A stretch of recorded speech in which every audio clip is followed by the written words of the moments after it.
JEE mains का question है, अच्छा क्वेश्चन है। देखो क्वेश्चन क्या बोल रहा है, a 10 milligram effervescent tablet containing sodium bicarbonate and oxalic acid, ठीक है, release 0.25 ml of CO2, temperature दे रखा है 298 केल्विन पे, ठीक है, एंड प्रेशर 1 बार पे, यानी स्टैंडर्ड कंडीशंस पे दे रखा है।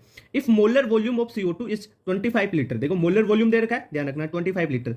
Under the such condition what is the percentage of sodium bicarbonate in each tablet. अब देखो 10 मिलीग्राम इफरविसेंस टेबलेट जो ये दे रखी है ना, 10 मिलीग्राम की है, ये ध्यान रखना 10 मिलीग्राम की। देखो इसको सोल्व करते हैं, क्वेश्चन में दे रखा है आपको सोडियम बाइकार्बोनेट और ऑक्जेलिक एसिड की रिएक्शन से आपको CO2 रिलीज हो रही है, तो रिएक्शन करवा देते हैं पहले।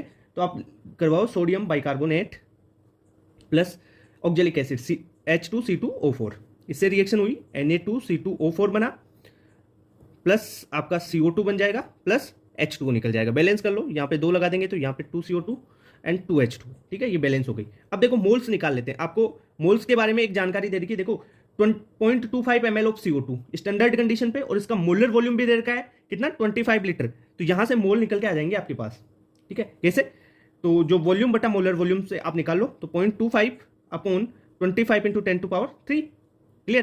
तो ये आ जाएंगे आपके पास 10⁻⁻5। देखो मिली में निकाल रहे हैं सारी चीजें, ओके, इसलिए इसको मैंने 25 जो है केजी, उसको ग्राम में अपन ने कन्वर्ट कर लिया। तो ये आगे मोल्स आगे किसके, Na, जो CO2 के निकाल रहे थे, CO2 दे रखा था, तो CO2 के मोल्स अपने पास आ गए इतने। अब एक चीज देखो, आपको जो अपने को मोल निकाले NaHCO3 के, देखो 2 NaHCO3 से 2 CO2 बनती है, तो भाई 10⁻⁻5 CO2 से 10⁻⁻5 NaHCO3 बनेंगे, यानी इसके 2 से 2 बन रहे हैं, तो 10⁻⁻5 से 10⁻⁻5 बनेंगे, यानी अपन यहाँ पे बोले मोल्स ऑफ NaHCO3 ये कितने आ जाएंगे, 10⁻⁻5। क्लियर बात। ये भाई CO2 कितनी इवोल्व हुई, ये है CO2 इवोल्व्ड, इतने मोल्स, ओके।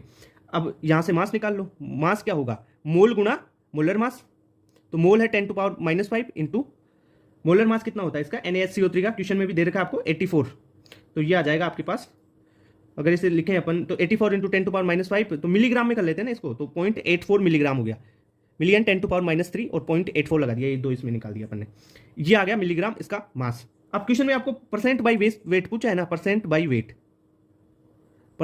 पूछा है, तो वेट दे रखा है ना 0.84 मिलीग्राम बटा टोटल मास कितना था आपको, एक टेबलेट का मास 10 मिलीग्राम इंटू 100, ऐसे ही तो निकालते हैं परसेंटेज, यानी उसका वेट बटा टोटल कंपाउंड का वेट है इंटू 100, तो मिलीग्राम से मिलीग्राम कैंसिल, तो ये आ जाएगा आपके पास कितना, देखो एक जीरो से ये जीरो कैंसिल, तो 8.4%, यानी ऑप्शन 4 करेक्ट हो जाएगा आपका।